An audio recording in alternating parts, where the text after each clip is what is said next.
Welcome, Libra, to your March mid-month astrology overview.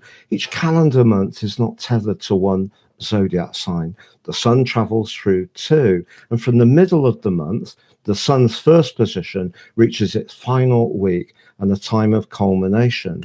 But then we have a big shift. The sun moves into the next zodiac sign, and the last phase of each month sees a big change of energy.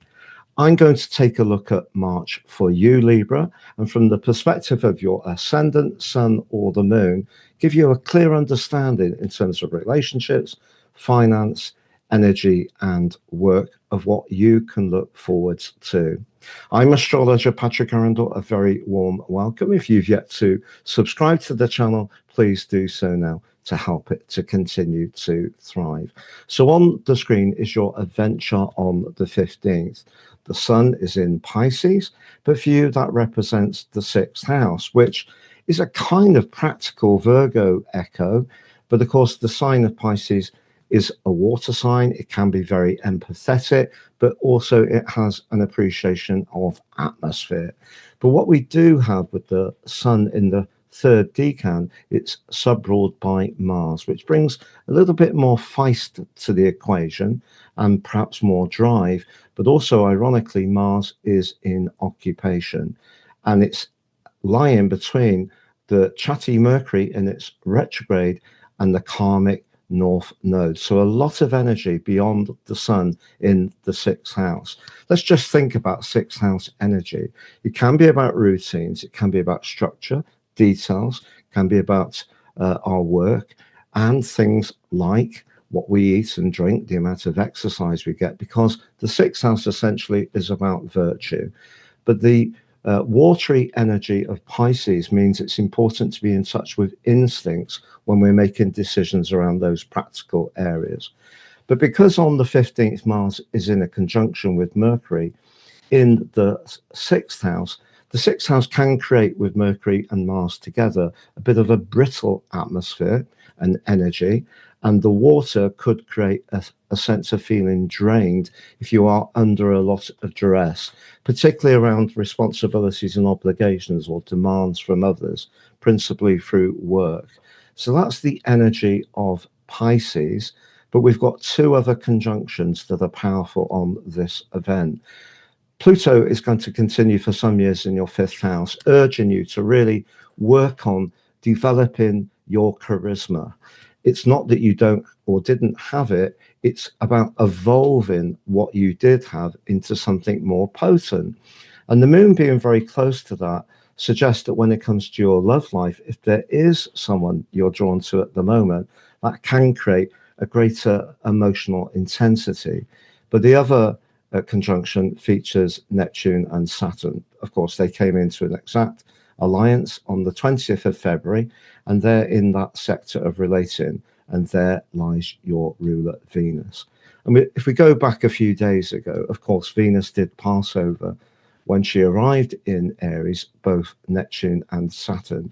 And you may have encountered some kind of coolness around a relationship. It might have been a business tie because of the sixth house energy to do with work.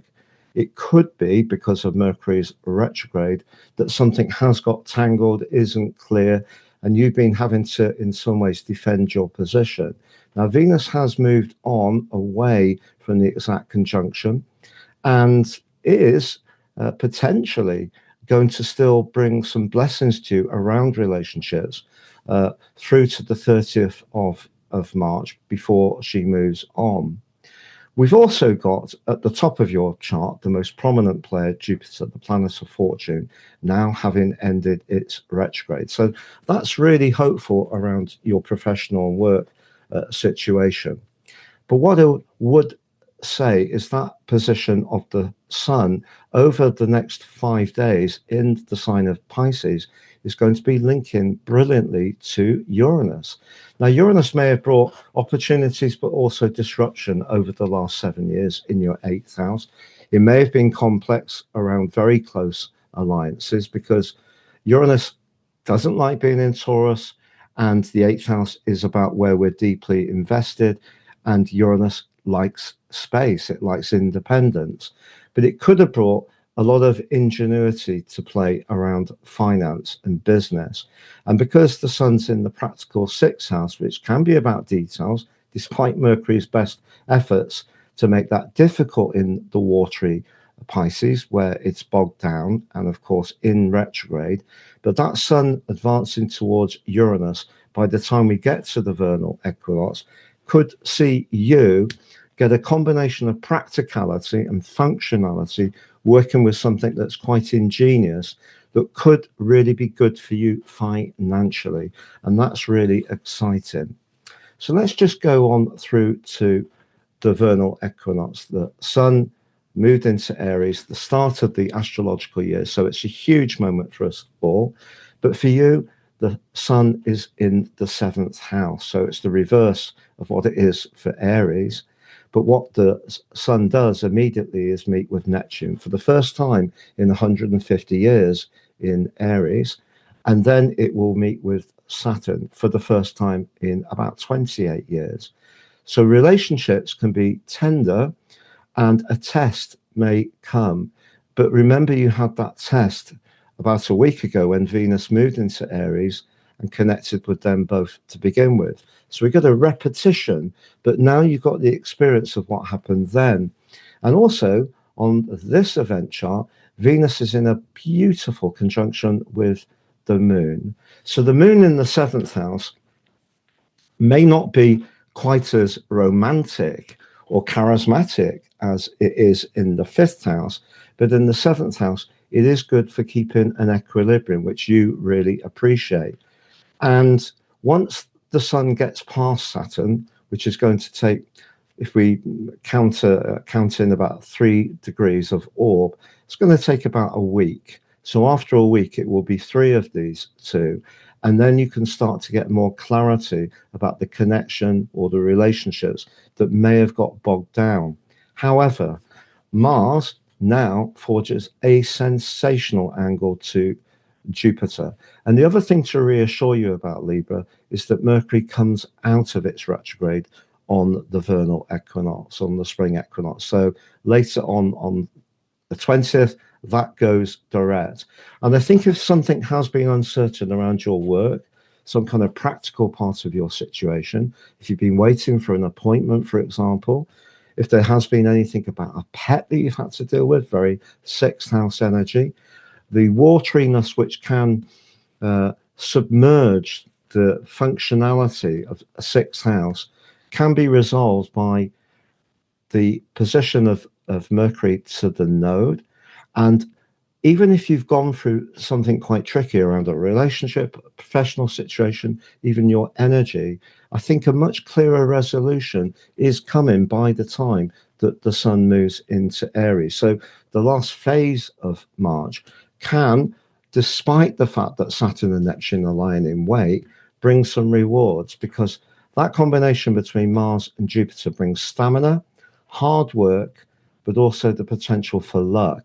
And when Mars and Jupiter are together, it also gives you a kind of boundless optimism that whatever you're trying to do can succeed. But your skills lie in being very, very cute at negotiating or linking into people. But what you've learned in recent years is you can be too good at that. And it's important to retain what you need for you. It's not always about people pleasing. However, that link between Saturn and Pluto by the 20th is very, very powerful. So the combination of your talent, charisma, and flair, but also punching it across with a cool but firm boundary is entirely possible, even if in a relationship which isn't going well, the sun applying to Saturn may create another test by the end of by about the 27th of March. Just know that if you really do feel that there is a connection with someone, and even if there has been some miscommunications or perhaps a need to reset who does and contributes what, something can come out of it which does have some very valuable benefits for you. So to summarize around the 4 important arenas of life, As far as relationships are concerned, I think who does and contributes what is very important. So at home, if one of you tends to be the person who does most of the domestic chores, a reset is going to help harmony. If you are or have gone through a bit of a challenge around a romantic or business relationship, it's important to make sure that you attend to the details, do your best to make things work functionally, and try to understand that you could feel a bit brittle, on edge and stressed, but it could ease by the 20th. And that energy will start to come up, not least because Saturn and Pluto are going to align so perfectly, and the Sun moving into the 7th house is going to give you not just the skills to relate, because that's something that's innately part of you, but the energy to set your boundary in just the way that you need. If you've yet to watch your Jupiter Direct video, please check that out. If you've yet to watch your Venus in Aries deep dive, please check that out. Please visit my website. You can click the link below to sign up for your free daily horoscope. It's fired to your device each morning. I've written these for years. And it does give you an opportunity to have a cosmic pit stop each morning. If you'd like to work with me one-to-one, please see my testimonials below. And if you would like to order your personal astrology, you can do so and apply Astro 26 or Draco 26 and get 50% off the Natal or Draconic versions. They're very accurate, they're great value, and they're totally unique for each person they're produced for. All the best, Libra. Take care and goodbye.